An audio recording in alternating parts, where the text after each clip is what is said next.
Alright, what is going on, guys? Lumpy Gamer here, bringing you another Diablo 3 build for the Witch Doctor.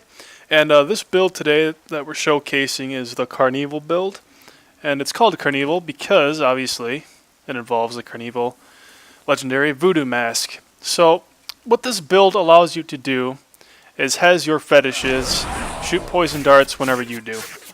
And what this allows you to do is pretty much streamline the damage. Instead of having your fetishes do melee attacks and having your pets scatter all over the place, what this actually does is allow you to pinpoint where you want the damage to go and deal it accordingly. So let's go ahead and take a look at our set pieces here, and then our skills, and then we'll actually go out and do like maybe a T6 rift just to kind of give you guys a little idea of how this thing works. First, we're going to take a look at the gear.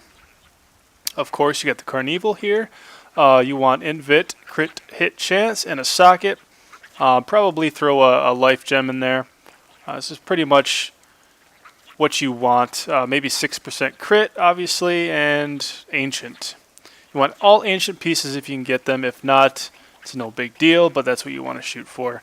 Okay, now I'm running 2-piece all guilds here. First being the shoulders, and these are ancient. I got it, vit, armor, and fetish army damage max. So these are perfect shoulders. You'd want to go for something like this. Fetish army damage and poison dart damage is what you want to stack on this particular build. Great. Now we're looking at the gloves. We got some trifecta gloves here. Not maxed out stats, but you want trifecta because you need that boost in attack speed, because your attack speed determines how fast your fetishes shoot. If you can shoot faster, they will shoot faster as well. You want as much damage hitting the monsters as possible. Next is our chest piece here. It's another Zuni piece. This was also a Zuni piece. We're running the 6-piece Zuni set. The chest is not ancient. We got int, vit, and fetish army damage again. You want 15 on that, and you would want this to be an ancient as well. We got the 3 sockets in there with int gems. That's pretty good. Let's move over to our bracers here. We got ancient all guild search, 6% chance to crit, and we got 18 poison. Would like that to be 20. It can't really be anything else but poison because you're doing poison dart damage, and that's what you want. So you'd want poison in that particular slot. The Ami that I'm using is nothing special. 99% crit hit damage, 8.5 crit hit chance, and int. I have the Gogok of Swiftness gem in here, not only for the cooldown reduction, but we gain that attack speed. It's very important in this build. Attack speed, that is. Let's move down to our belt. This should be a witching hour, but this works just fine because I have that attack speed and I have that 15% increased poison dart damage. You'd want to get the poison dart damage on your belt, and offhand you want fetish army damage on your shoulders and chest. Let's move down to the legs here. I found these. I couldn't turn these away because the stats were so good. Hammer Jammers has amazing stats. Invent armor and poison dart damage 15. Just amazing. You could run Swampland Waders for that increased poison damage, and then you'd want to try to get poison dart damage on that as well. Or you could actually go ahead and use Zuni Pants if you want, allowing us to get rid of the Zuni Pox Ring and use something like a COE instead, which is a great COE. I'm really happy I found this. I have that Troll Roll of a 49 on there, but we're not using Zuni Pants or Swampland Waders on this particular build right now. You could, however, use them if you'd like. So, Zuni Pox, as mentioned before, is here. Int, crit hit damage, crit hit chance with a socket. I'm running the Enforcer gem in this one. Let's move on down to the boots. We got Zuni boots, int, fit, armor, and movement speed. Not too bad. The other ring that we're using, obviously, is the Ring of Royal Grandeur. Attack speed on there. Would like a crit roll as well, but you get what you can take. I have Simplicity Strength gem in this to increase the damage of my primary skills, and I get a little bit of life on hit for this as well. Our Mojo is a Zuni Masa String of Skulls. We get average damage, int, fit, crit, 9, increased damage against elites by 8, and 21% increased fetish army damage. Would like that to be a 25, along with all the other stats as well. But that's ancient, so that's pretty cool. And last but not least is our weapon. Would like this to be ancient as well, but we got 10% damage increase on this. Resource costs reduced by 9, and int with a socket. And we have 1.1% chance to chill on hit, which really does. I really haven't noticed that at all. But This is the current weapon that I'm using. You want to use the dagger darts because they affix on this. Your poison darts and your fetish poison darts now pierce. So rather than stopping at an enemy that you're shooting at, they continue on through. So it's really good for AoE, like large mobs and things like that. So that's all the gear you would want for the CarnEvil build. Like I said, you can always take this Zuni Pox off and go ahead and throw the pants on and give yourself something like the Convention of Elements or a Stone and Jordan in that slot, or whatever you'd want. You could also use the Swampland Waders for increased poison damage if you'd like as well. And then you'd have to keep the Zuni Pox, of course. So there's a little bit of leeway there. You don't have to use the all guilds either, but it does give you the reduction from ranged and melee attacks and increased damage against elites and damage reduction from elites. So that's pretty good. So this is the setup as far as the items go. Let's go ahead and take a look at our skills now. Our left click is going to be Poison Dart, Snake to the Face, simply for the stuns. Right click is going to be Piranha's Piranado for the crowd control and extra damage, 15%. We have, for our number 1 key, we have Spirit Walk with Jaunt. This allows us to continue on unhindered through walls, and we're immune for 3 seconds, basically. So that's always good to have, no matter what build you're doing on the Witch Doctor. Spirit Walk is always almost a must. Number 2 is Acid Cloud, and Acid Cloud is used simply for, let's take a look at our 6-piece Zuni set here. Enemies hit by your mana spenders, Acid Cloud being one of them, take 275% more damage from your pets for 4 seconds. So when you come across a mob, you plop down Acid Cloud, and they take an additional 275% damage from our pets. So that's very good. That's why we use not Big Bad Voodoo, Acid Cloud in that slot.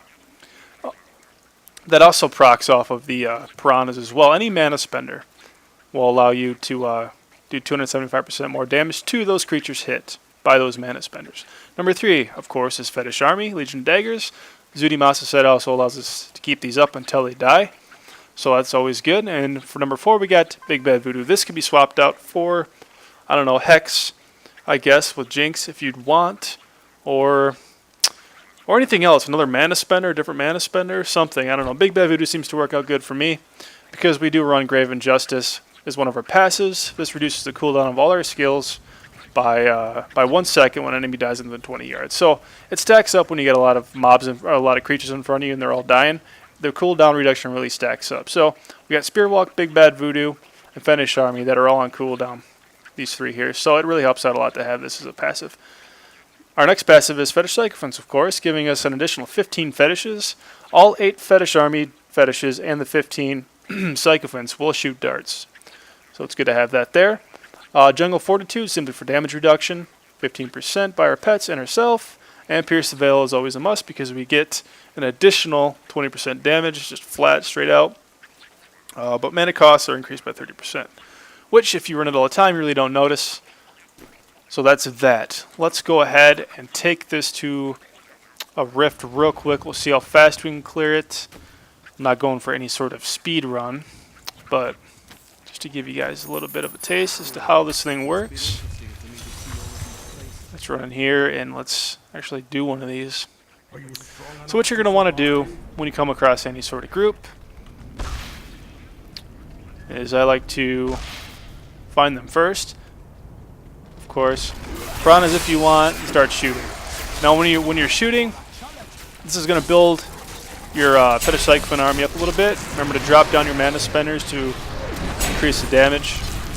On mobs, remember it's for 4 seconds because of the Zuni Masa set.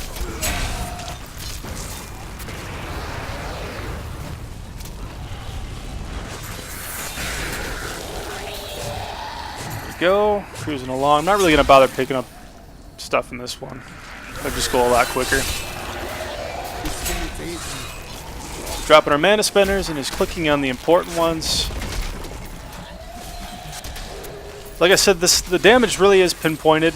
So you want to make sure you're actually clicking on the monsters precisely, and you're not clicking like on their foot while you're shift clicking or something, or next to their body, because they will shoot into nothing.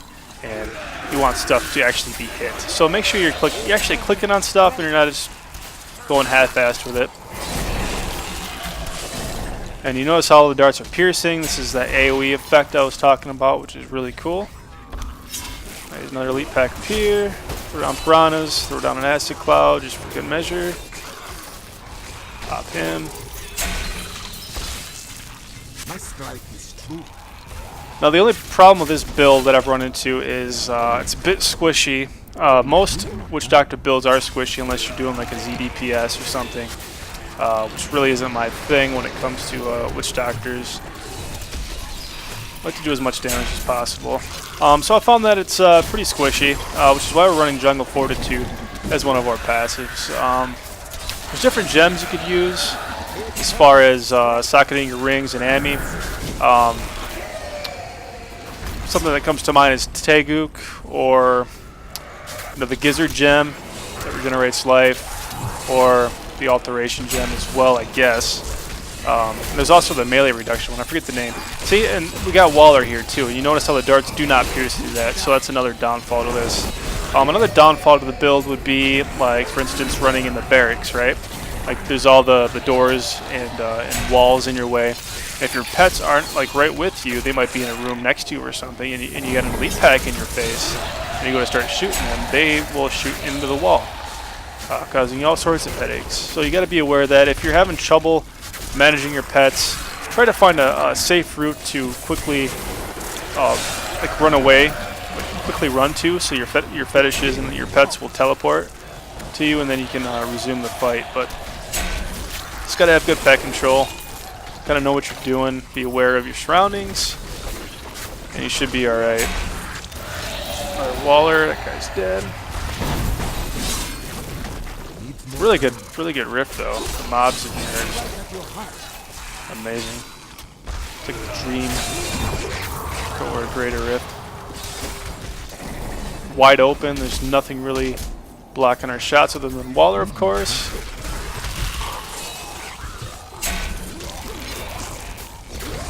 Is this good for group play? I guess. I mean, if you're going to be doing group runs and like greater rifts, you're probably going to want a ZDPS build. But this is the most viable DPS build there is for Witch Doctor at the moment, so you're almost stuck running with this or Jade. There's really no other option. You could do some sort of hybrid Jade pet build if you wanted it, which I was testing out yesterday. It was really fun, but it isn't higher, greater rift viable, it didn't seem. And I can't seem to find this next level. Maybe if we kill enough of these little guys, we'll actually get it. We'll head over this way, though. So, like I said, this is the most viable DPS build there is for a Witch Doctor at the moment. This is patch 2.2, by the way, in case you didn't read it in the title, or you're watching this post 2.2. Let's get on the next level here and spawn this Guardian so we can show you how fast they can take them down. That's one good thing about this is both good AoE and single target damage. Now the damage is lacking quite a bit from other classes. Overall, Witch Doctor, it doesn't matter what build it is, Witch Doctor's damage is lacking compared to other classes, but single target damage and AoE damage are both equally good. Much like a Demon Hunter, if only it were that powerful. So let's kill this elite pack here and get ourselves a Rift Guardian. Then we get a bunch of things exploding, so let's not do that. Let's not get our ass hairs burnt by this dude. Then we got the Butcher. So let's go ahead and take him out real quick. Make sure you got your mana spenders on him, and he's dead.